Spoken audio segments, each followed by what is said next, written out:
안녕하십니까. 한반도 안보 전략연구원 미주실장 김왕구입니다. 지난 1월 6일 바이든 대통령 당선자의 당선을 공식 확인하는 헌법 절차인 미 의회의 당선 인준이 열리는 날 트럼프 극렬한 지지자들, 이른바 데케이트들이 이번 대선은 사기였다고 주장하면서 의사당을 기습 점거하는 미 역사상 초유 사태가 발생하여 세계를 경악하게 만들었습니다. 따라서 오늘은 세계 민주주의 근원지이며 모범국가인 미국에서 왜 어떻게 이런 일이 발생했는지, 그 배경과 파급 영향, 그리고 향후 전망 등에 대해서 여러분들에게 설명해 드리겠습니다. 아시다시피 지난 1월 6일 오후 2시 데케이트들이 이번 대선은 사기였다고 주장하면서 의사당에 난입하자 바이든 당선 인준을 위한 상하 양원 합동회의를 주재하던 상원 의장인 펜스 부통령과 하원 의장인 낸시 펠로시가 긴급 피난하였습니다.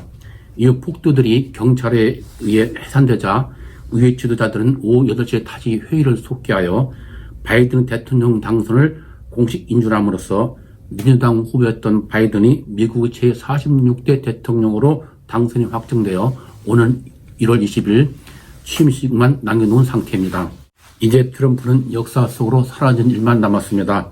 4년 전 공화당이 상하원을 다 장악한 상태에서 대통령에 취임한 트럼프는 적폐를 청산하여 미국을 다시 위대하게 만들겠다고 선언하였으나 이제는 미국을 위대하게 만들기를커녕 민주주의를 파괴하는 불법 천지쇼를 벌여 미국을 아프리카 미개국 같은 바나나 공화국으로 만들어 놓고 본인 자신은 탄핵 혹은 내란 선동죄로 사법 처리를 당할 위험에 처하는 등 비참한 최후를 맞이할 가능성에 직면하고 있습니다. 트럼프 선동으로 발생한 이번 데케이트들의 의사당 기습 점거 사태는 포퓰리즘에 기반한 선동과 편 가르기를 통한 팬덤 정치의 산물로서 미국 사회가 양분되었음을 극명하게 보여준 것으로 세계적 모범인 미국 민주주의에 큰 타격을 주었습니다. 이번 데케이트들의 의사당 점거 사태가 일어난 배경에는 두 가지 원인이 있다고 하겠습니다. 먼저 트럼프 인생 문제와 대통령으로서의 자질 부족 문제입니다. 많은 정치학자 및 심리학자들은 트럼프를 개인적으로는 사악한 자아 도취자이며 사업에서는 사기꾼이고 인간관계에서는 우정 없는 깡패이고 정치에서는 다른 세력과는 연합 없이 군중을 선동하는 선동가이며 아무런 생각도 없고 심한 편견을 지니고 있으며 후한무치한 반사회적 인격장애인, 즉 사이코패스로 평가하고 있습니다. 그리고 이러한 트럼프의 인격장애와 자질 부족이 지난 4년간 미국을 더욱 분열하게 만들었고 병들게 만들었으며 이번에도 트럼프의 편집증에 가까운 근거 없는 대선 불복 주장과 데케이트에 대한 선동으로 오늘날의 사태를 가져왔다고 평가하고 있습니다. 따라서 지금 양식 있는 미국인들은 변태적 인간을 대통령으로 뽑은 대가를 지금 톡톡히 치르고 있다고 생각하고 있습니다. 다음으로는 그동안 역대의 미국 정부가 취한 정책들의 부작용이 누적되어 터진 것이라고 볼 수 있겠습니다. 그동안 안정된 생활을 영위하던 중산층과 노동자들, 즉 보통 미국인들은 신자유주의에 따른 세계화와 2008년 금융위기를 겪으면서 일자를 잃고 삶이 팍팍해지기 시작했으며 시간이 갈수록 빈익빈 비익부로 양극화 및 불평등이 심화되면서 고통을 겪게 되었습니다. 따라서 보통 미국인들은 민주, 공화, 양당, 기득권 엘리트들이 이러한 고통을 해소해 주기를 바랐으나 역대 정부 기득권층 엘리트들은 이를 외면하고 그들의 고통과는 전혀 관계없는 자유와 인권 등 이상적인 가치와 세계화와 자유무역을 부르짖으며 경제를 파탄내면서도 월가에서 수백만 달러의 연봉을 챙겨갔습니다. 게다가 이들은 자유주의, 패권주의 전략을 추진하면서 각종 지역 분쟁에 개입하여 끊임없는 전쟁을 30년 동안 전개해옴으로써 보통 미국인들을 무척 피곤하게 만들었습니다. 이러한 기득권 엘리트들에 대해 보통 미국인들은 실망을 넘어 분노하기 시작했으며 이러한 시대적 상황을 배경으로 미국 사회는 보통 미국인들과 기득권층 엘리트 사이에 괴리가 심화되고 이에 따라 미국 사회는 양분되어 나갔습니다. 그리고 이러한 틈새를 파고들어 기득권층 엘리트들의 분노와 미국 사회에 대한 절망감을 가진 보통 미국인들을 자극하여 정치적 이익을 취하는 포퓰리스트이자 팬덤 정치가인 트럼프가 등장하였고 그동안 누적된 이러한 문제들이 트럼프를 만나 이번 데케이트들의 의사당 점거 사태로 나타났다고 할 수 있겠습니다. 이번 사태는 미국 정치에 큰 상처를 남길 것이며 그 후유증이 오래갈 것으로 보입니다. 대내적으로 이번 사태는 공화당과 트럼프에 큰 타격을 줬는 바 공화당의 분열을 가져오고 트럼프 향후 정치 행보에도 큰 제약을 가져올 것으로 보입니다. 공화당 내 친트럼프 의원들과 반트럼프 의원들 간 분열을 심화시키고 악화된 공화당 이미지를 개선하기 위한 개혁운동이 본격적으로 일어날 가능성이 크다고 하겠습니다.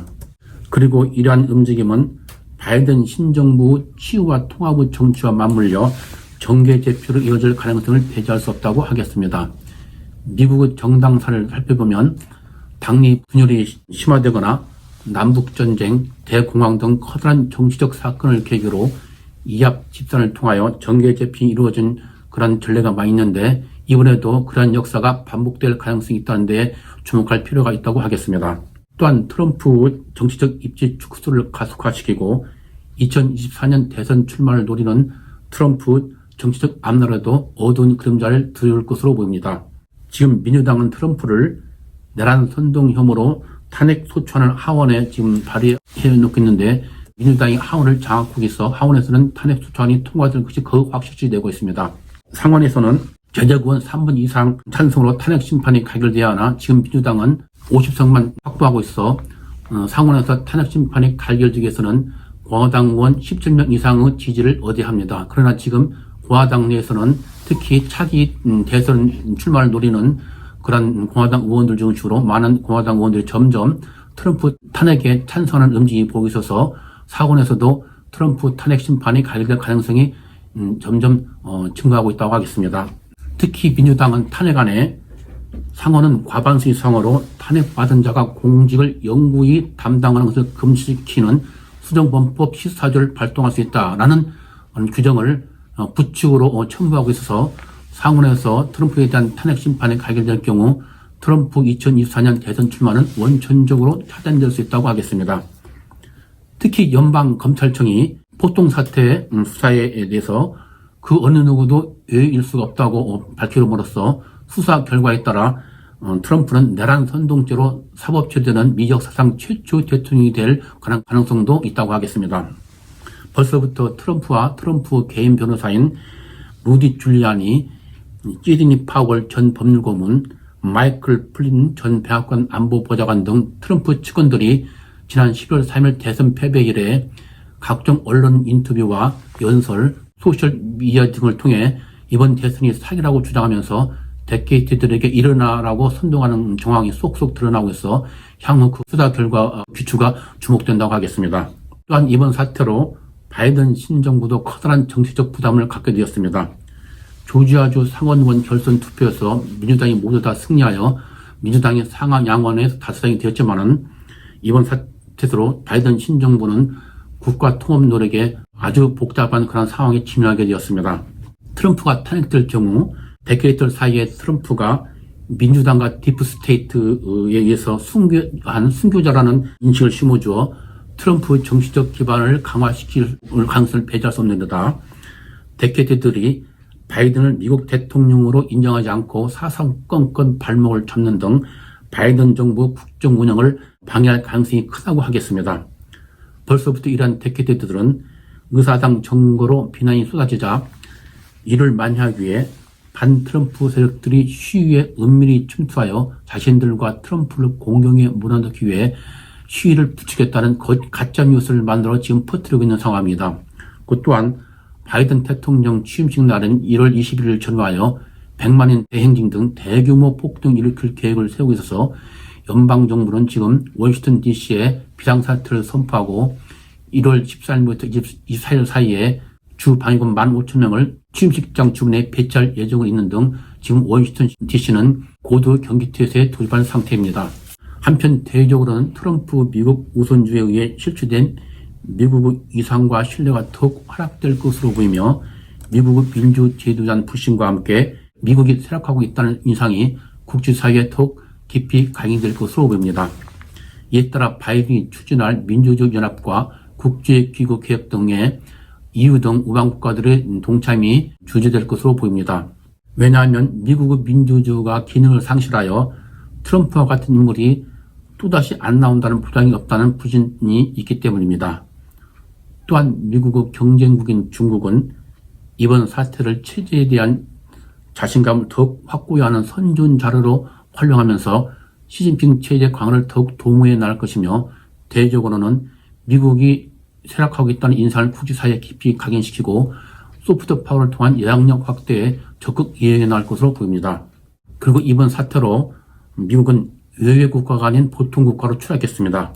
이제 이러한 바나나 공화국에서 다시 민주주의 모범 국가이자 세계 지도국으로 재기하는 일, 이번 사태를 바이든 신정부가 어떻게 처리하느냐, 특히 양식 있는 미국인들이 집단 이성을 발휘하여 타협과 화해를 통해 통합으로 나가느냐, 아니면은 다시 더 깊은 분위기로 나가느냐에 달려있다고 하겠습니다. 이제 트럼프 실패한 반란이 미국의 민주주의가 되살아날 수 있는지를 시험하는 시험대가 되고 있습니다. 오늘은 대개체들은 미 의사당 정거에 대해 설명해 드렸는데, 앞으로도 재미있고 시사성 있는 국제 현안에 대해 심도 깊은 분석으로 여러분들을 찾아볼 예정이니 글로벌 TV를 많이 시청해 주시기 바랍니다. 감사합니다.